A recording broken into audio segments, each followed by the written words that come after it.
Y'all, listen. If there is one thing I've learned, adversity does not build character. Adversity reveals character.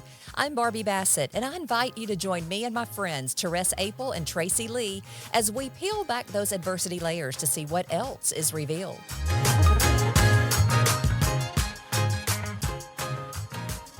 And today's podcast is proudly sponsored by Integrity Restorations. If your bathtub, shower, or countertops are looking worn out, stained, or just outdated, don't go through the hassle and expense of tearing everything out. Integrity Restorations has been serving homeowners across Mississippi for over 20 years. They specialize in professional refinishing that makes your existing surfaces look brand new again. Refinishing can actually save you up to 75% compared to replacement. And instead of having your bathroom torn up for a week or more, they're in and out in just one day. So for more information, call or text Daniel Anderson at 601-672-6591 or visit tubguy.org. Integrity Restorations, they're fast, affordable, and beautiful. They're all the results that you can trust. Well, y'all, listen here. We are back again for another episode with my good friends again to talk about more topics that we hope that you relate to. I've got Traci Lee here with your hometown country US 96.3. Hey, Tracy. Hey, Barbie. Good morning, Therese. I'm excited to Morning. be here today. Yeah. And of course, speaking of Therese Apel here with Dark Horse Press. Therese, you're here looking Yes. kind of westernish. This is the Yeah. Am vibe going I? on today. I Yeah. I did not think about that. I mostly just grabbed a jacket on the way out, but if it's got a thing going on, then I did that on purpose. So, I yeah. think so, and of course, this is the time of the year where we never know if we're going to need a coat or Right. jacket or our Uh-huh. swimsuit. Right. That is true. It Maybe is all three in one day. maybe all You three. never Usually. know. Yeah. Yeah. Well, talking about that, there are seasons in the weather and there are phases of life. Right. And this is a conversation that we have quite often whenever we get together and have our lunches. It seems like the different phases that you have in life, you sometimes wonder if God is paying attention, Yeah. like you are, Yeah. like you're going through a phase, and you're like, is He aware of this phase that I'm going through? What are your thoughts on that? Well, I think sometimes as women, and you understand, I think most of us here were raised in the church, like from the time we were embryos. We were Yeah. in the church. I've always been involved in the children's ministry or the youth ministry, and now women's ministry. Like, there's just so much that you can do. But sometimes, as a woman, we go through phases. Like, we become women in our early teens. There's a physiological change in our body. Things start meaning more and hurting more, and just all the way around. So you enter into a new phase. Then you enter into a new phase when you're in your 20s. Some of us become mothers, some of us chase careers. You change what that's like. It's like all these different phases that you go through in life. And it makes so much sense. Like, when I started work in radio when I was 22 years old, and this is just what I know to do. Like, this is it. But now in my 50s, hiring a 22-year-old, it made me question every single thing that I had done with my life, Yeah. because all of a sudden I felt too old. I felt not relevant Mhm. to what was going on. I thought I had lost touch on everything, and realizing at this phase in our life, it's a different pivot than what we thought we had finally worked out. Sure. And we don't see that coming in Mhm. our midlife, that everything's going to turn on its head. And I guess for mothers, their children leave the house, Mhm. and then you're pivoted right back to where you were when you started, only it's different now. And I sent Barbie and Therese a text last week, and I'm like, does this make sense if we talk about something like this? Because it's almost like I know how this made sense for me in my life, and I knew what I was supposed to do here, but now I'm here. Mhm. What is happening? What am I supposed to do? Where am I supposed to go? I feel like nothing is making sense. Have I wasted this time? Is God finished with me? Do I have a part B to what I thought was my part A?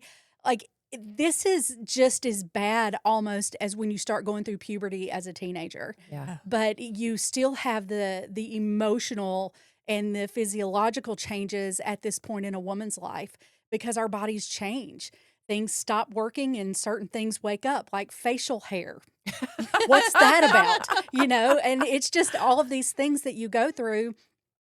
And I feel being in the entertainment industry, being in the media industry, all of a sudden I see every wrinkle, I see every flaw because I am comparing myself to somebody 30 years younger than I am. Yeah. Right. Yeah. And it's just, you can't, it's so hard for me at least to reconcile that because I remember, if you're new to the podcast, I work in broadcasting. We all have our toe in media in some way. And I work in radio broadcasting, which is already changing so much. But when I brought in a 22-year-old, I didn't know anything. All of a sudden, she's like, I don't even know what that is. Like, I don't know what this is. And the stuff that she was talking about and this new and sparkle, it's like all of a sudden people are like, ooh, we love her. We Yeah. want to be around her. And I'm like, my career is over. Mhm. It's done. Where do I fall into the mix of that? And I think that not only goes to work, it goes to church life, it goes to relationships, it goes to friendships. There are so many things in our lives that change and feel that you're at a crossroads. Like, is this over or is this a new beginning? And I think that has a lot to do with perspective. And it's almost like you need to know what phase of life that you're going through. Yeah. Right. Like you need to know what that is, whether that's a building phase, a rebuilding phase, a grieving phase, Mhm. um, a be quiet phase, so like a rest phase. So, but even that sometimes is hard to identify. Yeah. I Yeah. remember, y'all, this is so funny, but I remember years ago with our good friend Bert Case. Yeah. Bert loved to go out and do hard-hitting journalistic stories every day. The one thing that he loathed were news conferences. Mm-hmm. And there were times when we would sit around the newsroom and everybody would get their assignments, and Bert would be told, Bert, we're going to have you go cover the city council news conference today. Nope. And he would say, what a waste of me, is what he Yeah. would say.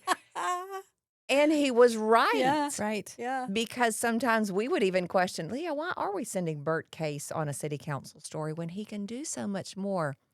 And isn't that how we sometimes become? We sit here and say, what a waste of me. I feel like I'm created to do something more. And right now I can't because I'm stuck in this hallway Mhm. of Yeah. life. Well, and I think that's important to really, when we're talking about wishing that you knew which phase you're in. I think that's important. And I'm just going to go ahead and tell y'all, I will cry during this podcast because Daniel, Yeah. do you Yeah. have the There's Kleenex right yeah, there. yeah, no, Yeah. I can see it from here. So, I don't need it yet. I'm good. Okay, well, just Okay, here I've got they're the handing box. me, in case you're listening I've to got us, the they're handing me box. the There box we of go. Kleenex There's the that's right here. box. It's almost empty, but there should be enough for me. Okay, so we give men a hard time about a midlife crisis. They go out and get a girlfriend, they get a brand new little car, all that kind of stuff. We just process it different. So for me, my glory days were wearing a vest, chasing police officers, getting video nobody else could get, building this front lines life. And then a lot of things happened in my life with, the Clarion Ledger changed, and, I tried to do some different things and learned that I am not suited for government and just different stuff. And then I started my own business, which I thought would be a return to what I was. And it was anything but that, and now I've got this crazy schedule. And even if I felt like I wanted to put on a vest and get in a car in the middle of the night and wait for drug dealers to come by or whatever, I couldn't physically do it anymore. And so I have been in therapy dealing with the death of this identity that I built, this whole, and I think we all have a version of this because I know both of you and I know what's happened in your life. We go through these phases, and when you hit that pinnacle, this is what I am. And it's who you become. Mhm. And then, like everything, you have to keep on moving. You can't stay there. And I feel like and I was listening to a podcast. I actually sent it to Daniel on the way over here, and it was talking about like, okay, so when you hit those obstacles, when you hit those dead spots, it's so much about instead of being like, wow, I don't even know who I am anymore.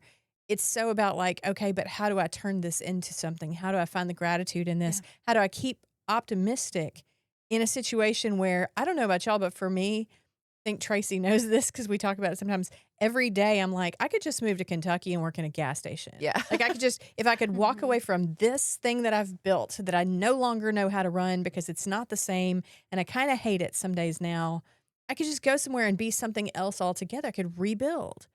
Well, God doesn't really give us, I mean, yeah, sure, you can do that. But what if He's saying, I just put you in the ground to grow you? And it seems dark and it seems cold and it seems wet and yucky. But just wait until the spring comes. Mhm. And what if that's where we are? Yeah. No, I would totally relate to that. I look at the life of Hezekiah and obviously a praying king, Mhm. right? I mean, his prayers were crazy, the things that he would pray for, and they would be answered immediately. And then it's like the second half of his life, it changed from, um, everybody coming to him because he was being honored to, wow, look at all the stuff that I've got. Yeah. Yeah. Yeah. And the favor somewhat changed. And it even said that his son, became king at a very young age. Manasseh, I believe, is what his name was, and that he was a really bad king. So it's like Hezekiah's relationship with the Lord went from intention to routine. Mhm. So he was even going through a different phase, even as Yeah. king, and it was mismanaged. Now, I still think he's going to be one of the kings that we honor, Mm. Yeah. when we get to heaven. But I don't want to be that. I don't want to mishandle the phase Yeah. Mm-hmm. that God has me in. Right. And I know you like with Hezekiah, it's almost like it was good and then it went to not so good, which is kind of what I feel like, Sure. that we're saying. And we're talking about careers, but even in church for me, Miss Higdon she was my first grade teacher and she played the piano at our church. And we had a school play when I was 6 years old. She put a microphone in my hand and I've had one in my hand ever since, Yeah. whether it was singing in church or my career. And in my late 40s, we had a pastor shift at my church. My pastor was for me. Like he had conversations, he was for me. I felt like I had an ally, if that makes sense. And when he left, I felt very exposed and all of a sudden very old. Mm. And when you are part of a larger church, there is an image. I'm not saying this is what this church is, but there's an image, and all of a sudden, all these younger girls started coming on Yeah. that were getting the spotlight. And I again phased myself out of that because of my age. Now, whether they did it or I did it, that Mhm. is what happened, and that's where I am. And in faith, it can be a scary thing because you start questioning everything Yeah. about who you are, about what you believe, about what your role is, about what your giftings are. But here's the news that I don't want us to miss: God is a God of the pivot. And he is all about meeting you somewhere new. And he's not surprised by the forks in the road that we come up to. And we're like, I don't know which way to go. If I go this way, I don't want to ruin my life. He is not fazed by that. And I think one of the most beautiful examples in the New Testament is Paul, because depending on who you ask, the first part of his life was his swan song Mhm. or the second part, Mm-hmm.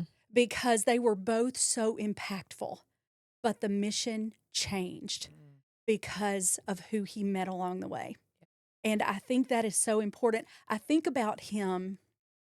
What was the guy's name? Was it Cornelius? Is that whose house he went Mhm. to? Mhm. And he was killing these people. Like he was killing Christians, thinking he was doing the right thing. Like you will never convince me that Saul thought he was doing the wrong thing. Like he was Right. passionate and doing what he thought he was going to do. Then he had an encounter, what Mhm. we would call a faith encounter, face to face, well, voice to voice with Mm-hmm. Jesus on the road, so much so that it blinded him. And he went to Cornelius's house and sat there and he could not see and he was in a stranger's house, somebody he had persecuted. What was going through his mind? And I think about that, and I think about him sitting there looking at what he's done, what he's known for. Now what? Yeah. Because he couldn't go back Yeah. to what it was. He couldn't. He was a different person. And I think about that all the time. Those days that he sat there blind and in some ways mute, because what was he going to say? Right. And Right. who was going to listen to him? It was just him working it out with Jesus. And the second part of his life changed the world. The second part. Right. So maybe the pivot is not really something to be scared of. You just have to sit in the silence and listen to see what the next step is. And he never faltered, and it changed the world. Yeah. Well, and when you think about that, the podcast I was talking about that I sent Daniel, one of the things that it was talking about is, when things start to change, when you feel like something's, not working, what's the opportunity? Maybe this obstacle isn't meant to stop me. Maybe it's meant to redirect me. Right. And I feel like in our lives, that really is. I mean, I remember one day when I was talking to my therapist about some of the stuff, some of the trauma that has come through my career. Now, granted, it was my ability to absorb and deflect some of that gave me the ability to do what I was able to do to establish myself where I was. But it starts to take its toll. And I remember talking to my therapist, and he said something like, "I'm going to talk to you like a soldier." He says, "It's time for you to come home. You've been at battle too long." And I realized that, different people could have different takes on whether they feel like that's accurate or not. But for me, I remember I just started crying. And I was like, I don't know what to do when I get home. And I feel like when God moves us, it feels like that because we acclimate to what it is we're doing that we think this is my mission. And if we want to continue the military thing, this is my mission, this is my objective, I'm here to accomplish this. And then there comes an end to it. And then you go on to, as you're talking about, the second part of your life. And so that's where I feel like it's so easy. We were talking about this when I first got here. I think Traci, you came in on it. It's so easy to start questioning, all right, well, am I done? Like, is this it? Like, what about the, all the things that I thought that I had built and what is this thing about? Well, that's where you've got to return to gratitude, because like, okay, God, you gave me an amazing first chapter or first half of the book, or maybe first 75 chapters and there's only 78. But the point is, okay, whatever you're doing now, let me hear your voice, because I think we get so in our heads. I know I do. I'll be like, I don't understand. And I feel like I'm this and I've done that and I can't and I won't. And this hurts and whatever. And instead of that, maybe we should be doing what Paul had to have been doing, which is, okay, I can't see. I can't figure out even what to say. So God, what's next? Yeah. When you're in the dark, well, actually, this is an interesting idea that somebody said the other day. You're in the fog and you're walking down a trail. You can stay where you are and you can wait for that fog to lift, but you're not moving in the meantime. Or you can move forward, because the thing about finding your future, finding your destination, is that you have to be moving forward regardless of what you can or can't see. And I feel like that's kind of the place that you get to when you're waiting on God to show you what's next. But that's the beauty, is that there is a next. Yeah. Yeah. I mean, that if you think about that analogy, bold faith stands on the shoulders of quiet trust. Yeah. And all of it is in the face of fear. That's the thing that you have to remember more than almost anything else in the Bible. God tells us, do not fear. And fear can be such a catalyst for either good or bad, because it becomes faith if you choose to say, I can't see through this fog, but I know you told me to walk this path. Or it stops you dead, like I can't go anywhere until the fog lifts. Well, I don't know about y'all, but the fog's been sitting for a while on me, and if I don't continue to move forward, then what am I doing? I'm not following God. You can't sit still and follow at the same time, And when you find yourself in a different phase in your life, sometimes the fear tries to take over. Like, what am I supposed to do next? Yeah. Or has life passed me by? Has God gone quiet on me? Yeah. Am I no longer the flavor of the month? Like, you were talking about Yeah. the younger people coming in and you're just feeling so out of touch. Mhm. So that makes total sense. Well, and I want to point this out too, because Barbie, I know your heart and I know where this sits for you. Mhm. But what's really cool is sometimes we can't see what God is showing everybody else. Mhm. Sometimes it's real easy to sit there and be like, I don't know what I'm doing. I don't know what my life is doing. Everything's passed me by. But the whole world is looking at us and they see what God's doing, but we can't because we're in the dirt. They know we're going to grow into something amazing because they know what the process has looked like and will become. But we're so stuck in our heads because, the thing is, if I had to talk about you, I would say that you went through something that changed your life and your career. But I see you becoming something.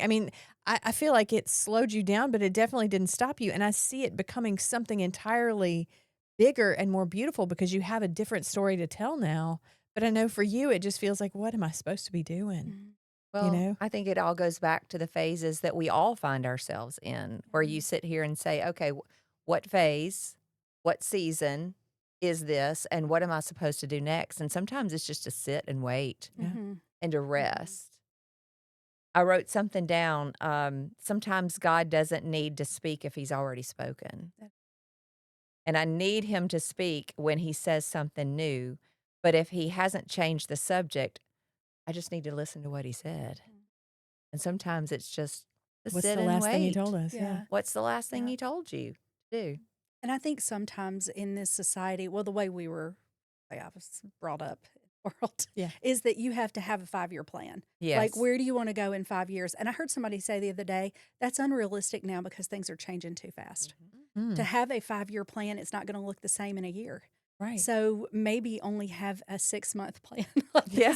this is what I want to do. But from a business standpoint, with technology and AI and things changing as fast as they are, thinking that you can make a plan for 5 years on this, what we have now, is going to be totally different in a year. So maybe we need to change that was so ingrained in us. Well, I'm supposed to, and I'll use my own life as an example. You go to school, you go to college, you meet somebody, you get married, you have kids, you do the things, your kids go off, you become a grandmother, and you live happily ever after. And all of a sudden, I don't have those boxes to check anymore. And I think because I'm perpetually single, and now at 52, I'm so glad because I see all the chaos. But, so glad. But in my 20s, in my mid 20s, I was 26 years old. And I remember thinking my life was over because then you start questioning as a female, what's wrong with me? Why didn't God think I would be a good mom? Why didn't he think if a man who finds a wife of noble character is blessed, what's what's that say about me? Mm. And it's almost like the enemy, and sometimes I think even yourself, you start taking those beautiful words from the word of God and weaponizing them against yourself. Yeah. And you start holding yourself up to a standard that is twisted just a little bit. That's the enemy's favorite thing to do, is to make you a pie. If you've seen The Help, it just puts a little something in the pie there, Mhm. and it can screw you up. But the more you get to know the Father, and that was the choice I didn't know that I made, but I'm glad I did. That I leaned into the only thing I knew was constant in my life. And it didn't happen overnight because I was 28 years old. I was in Madison, Wisconsin, and I had been kind of seeing a guy at one of the radio stations, and he cheated on me with a listener, which is just you don't do that. Oh. And Oh, she wore man. butterfly clips. So I was just Oh. like, I remember sitting on the bathroom Butterfly floor clips. in my apartment in Wisconsin, and I was painting my bathroom wall. And I was crying so hard. I didn't have anybody with me. I was away from my family. And I remember saying to God, I just don't know why why I can't find anybody to love me. Boy, I was having a grade A pity party. And he said to me, he said, I don't know what else I can do to prove to you that I do. And in that moment, it stopped becoming about what was happening around me and started this intimate relationship of, I am going to choose you first.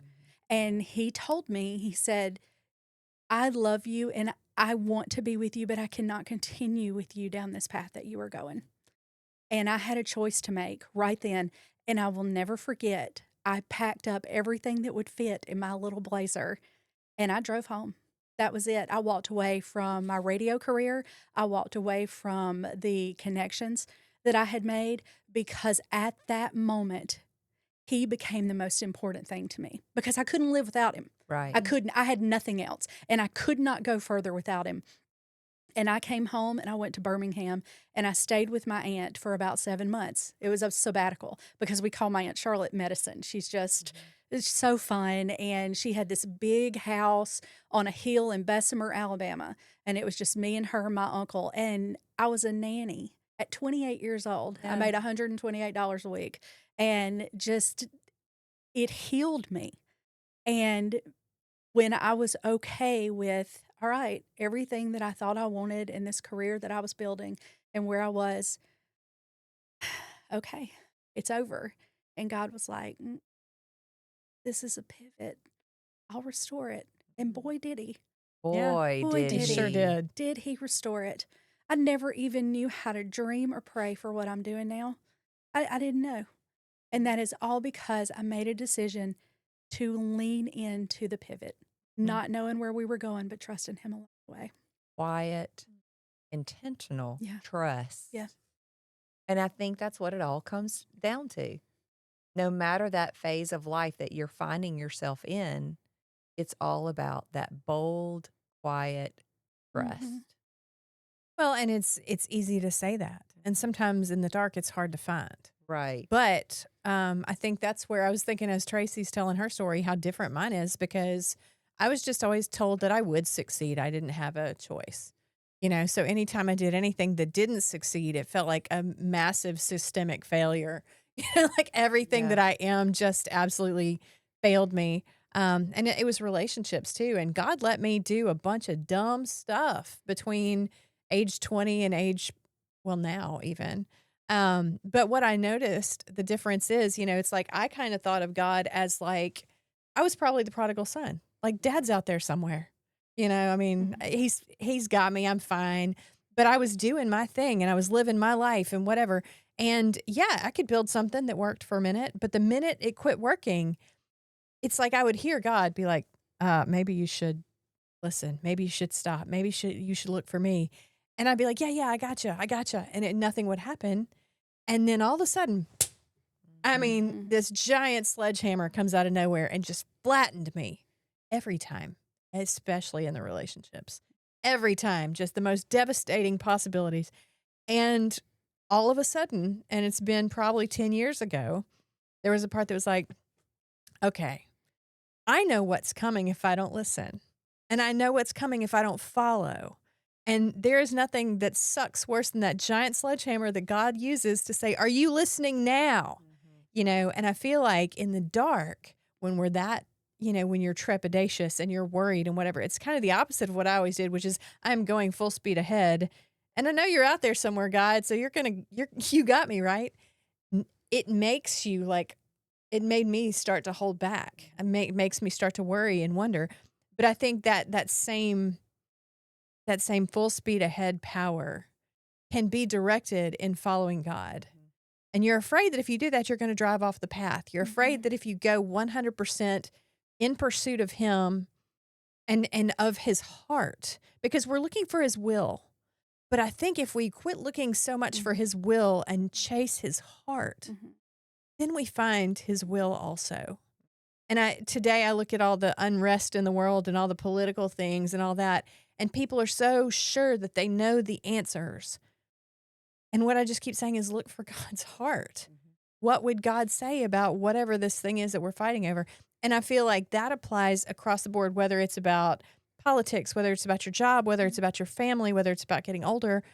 In all those moments, it seems scary, but you just follow. You just follow his heart and his will make itself evident.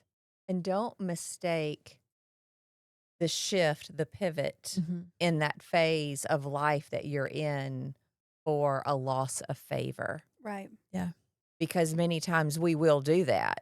We will say, I've fallen out of favor Yeah. because now I'm no longer doing what I was doing before. Yeah. And sometimes that is absolutely a sign of favor. Think about David in the wilderness running from Absalom. I mean, think of all the different, heroes of the Bible, and many of them went through that time of exile when it's like, I don't know, where's Jesus? Oh, he's in the desert for 40 days. Mhm.